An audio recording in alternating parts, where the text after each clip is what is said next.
মেনে তো কত কিছুই নিলাম, অভিমান, অবহেলা, নীরবতা আর না বলা কষ্ট।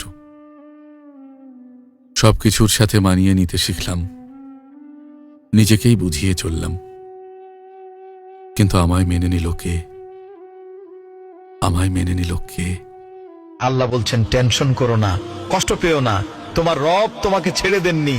ওয়ালা সাউফা উতিকা রাব্বুকা ফাতারদা। তোমার রব তোমাকে শীঘ্রই অনেক কিছু দেবেন এবং তুমি তাতে খুশি হয়ে যাবে।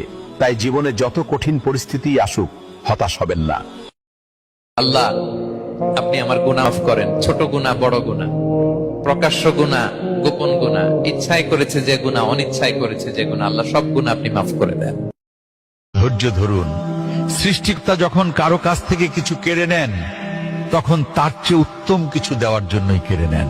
দুশ্চিন্তা করবেন না, যিনি আপনাকে এই পর্যন্ত এনেছেন তিনি আপনাকে সামনের পথটাও দেখাবেন। সূরা ফাতিহাই আল্লাহ বলছেন, আমি আমার বান্দার মাঝে আর আমার মাঝে অর্ধেক অর্ধেক করে ভাগ করে নিছি।